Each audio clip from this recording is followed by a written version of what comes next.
আসসালামু আলাইকুম viewers, welcome back to my channel. আজকে আমি আপনাদেরকে আমের পুডিং তৈরি করে দেখাবো।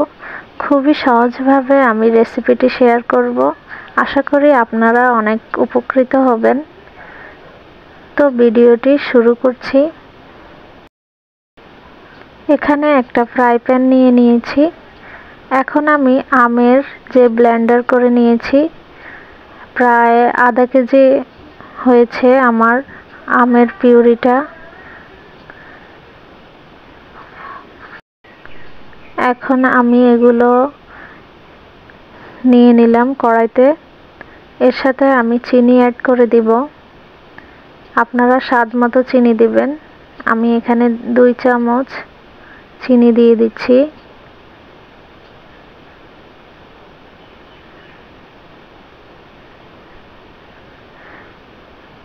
এখন ঠান্ডা অবস্থায় আমি এগুলো মিশিয়ে নিচ্ছি। এর সাথে আমি দিয়ে দিব আগার আগার পাউডার। তো আমি এখানে হাফ কাপ পানি নিয়েছি। পানির সাথে আমি 2 টেবিল চামচ আগার আগার পাউডার মিশিয়ে নিব। ঠান্ডা পানিতে মিশিয়ে নিচ্ছি। গরম অবস্থায় দিতে যাবেন না, এতে দলা পেকে যাবে। তো আমি এখন আমের পিউরিটার ভিতরে মিশ্রণটা ঢেলে দেব।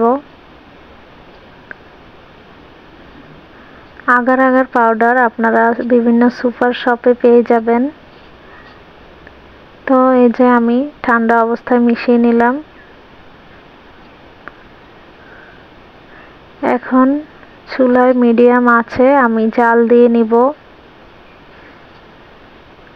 ঘন হয়ে আসা পর্যন্ত আমি আমটা লাড়তে থাকবো আর জাল দিতে থাকবো।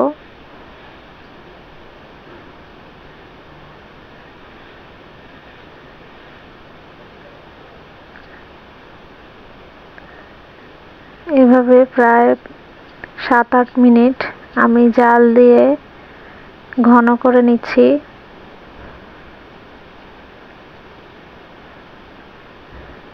এই আমের পুডিংটা কিন্তু খেতে খুবই মজাদার, বাচ্চাদের জন্য খুবই হেলদি। আপনারা বাসায় অবশ্যই ট্রাই করবেন।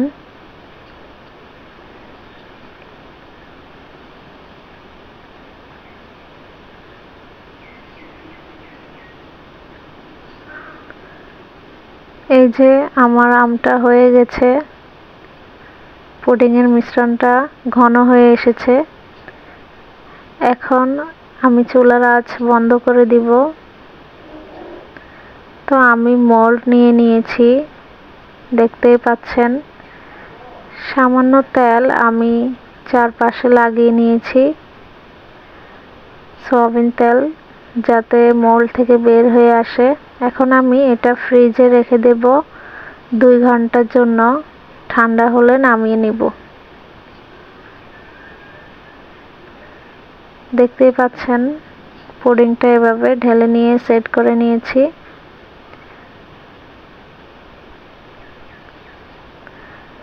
তো 2 ঘন্টা পরে আমি এই যে নামিয়ে নিয়েছি। এখন একটা ছুরি দিয়ে চারপাশ কেটে নিব।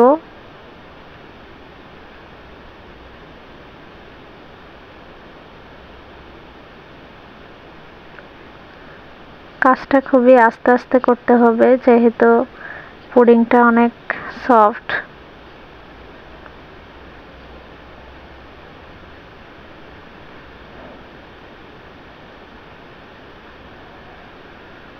এই যে ঢেলে নিয়েছি, দেখতেই পাচ্ছেন কতটা ইয়ামি হয়েছে।